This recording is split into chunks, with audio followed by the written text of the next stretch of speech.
Hi and welcome to The Sun Down Under, the podcast from The Sun coming to you live from Australia's Gold Coast. My name is Ellie Henman and I'm The Sun's showbiz news editor. Now you'll be used to hearing Felicity Cross, our lovely deputy TV editor, but she has now headed back. I saw her in the airport. We had a lovely handover where she normally waits for the celebrities to come through when they first arrive on the show. But she is now headed off back to the UK. So you've got me for the foreseeable and I have got lots of gossip for you today.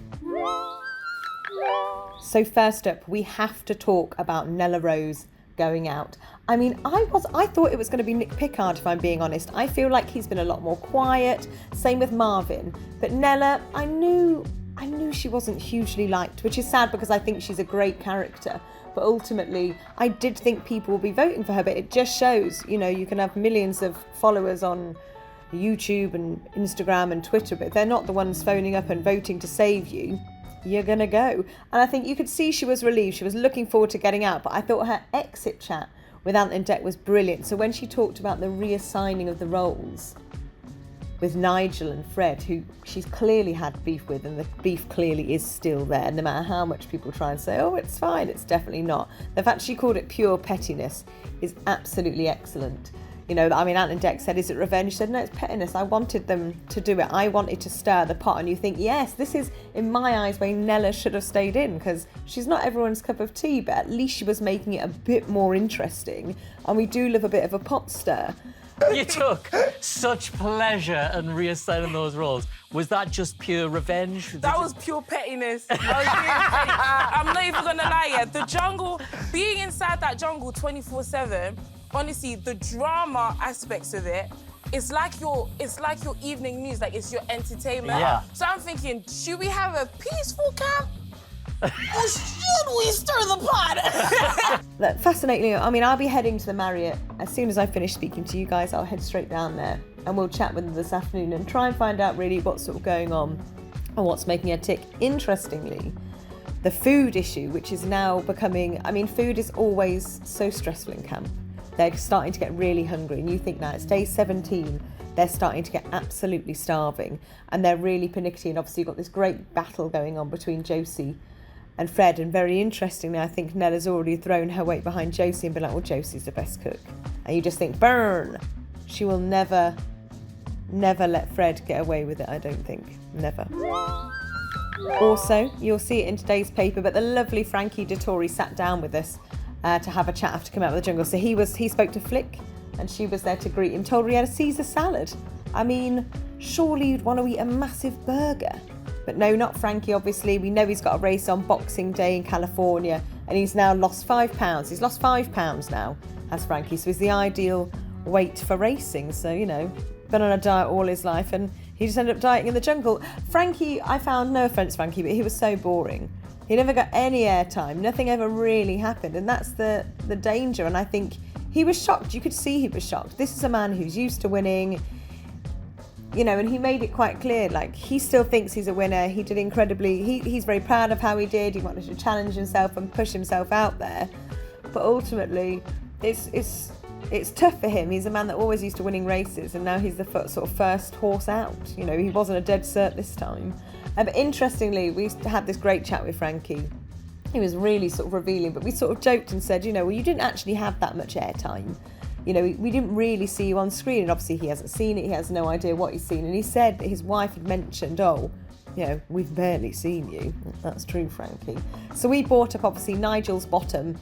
I mean, whoever thought we'd all be talking about Nigel Farage's bottom in 2023, but it's happening. And ultimately, when we put it to Frankie, we said, well, why didn't you get your cheeks out like Nigel? You know, you'd have been on the telly a lot more. And he was so shocked. And he said, no, he was like, we were told to keep our pants on. Well, either Nigel's bottom has offended so much that they're now all banned from getting their bottoms out, or Nigel broke the rules and just got his bottom out anyway. So I, today, listeners, I'm going to make that my mission. I just love talking about Nigel's bottom, clearly, but I'm going to go and I'm going to have a chat with the team at ITV and find out what's happening. Let's get to the bottom of Bottomgate. That is my Monday mission for you. Now let's talk as well about Sam Thompson and Tony Bellew. the two people you never thought that would really start to see eye to eye, and actually they're becoming very, very strong friends, so much so that they're now being approached by TV execs that are sort of drumming up ideas to bring these two on board and to sort of give them their own spin-off show. Now, it wouldn't be the first time. Remember Beverly Callard, Jordan North got on so well during their series in Wales, and they ended up having a spin-off TV show called Destination Wedding, which was actually brilliant. And very clever. ITV are very sort of good at this, about spotting talent, bringing them together and sort of doing something. And that exactly that is happening with Sam and Tony. Now, I sort of love the fact, it's this sort of the Shrek and Donkey type vision, but it's so true. I mean, I will never forget the moment Sam Thompson whacked that mosquito on the side of Tony Bellu's face, and watching Tony just think, I have just been hit, and then just doing a big deep breath because he can't punch him in the face like he would if he was in the ring. But actually it's very sweet watching those two come together, and Tony's actually surprised me the way he is in camp and really defending Josie, especially with the cooking. I know that she's feeling particularly picked on. She's really struggling with Fred. I think you can tell her. And I don't think Fred means to pick on her. I don't think... He's just hungry, and he's a Frenchman, and he's a trained chef. He just wants to get involved and actually listening and hearing Tony say, calm down, Fred, pipe down, Fred. Josie's doing very well. I'm actually warming to him a lot. But yeah, him and Sam are... I mean, if they pull it off, which I'm sure they will, they could make a great spin-off series, those two. God knows what they'll do, but I think whatever those two turn their hand to, it could be hilarious. So watch this space. Tony and Sam more than likely getting a spin-off, and I put a $5 on it that'll be on ITV because they're clever over there and they want to make some cash. But yeah, so those two, next big thing. So I'm now off to go and interview Nella Rose. Going to head down to the Marriott, going to find out what she's eaten. Has she had a chance to eat anything? I'm sure she will, because if I was her, I'd be ramming a hamburger in my face. I'd be so hungry. So she's going to head back now.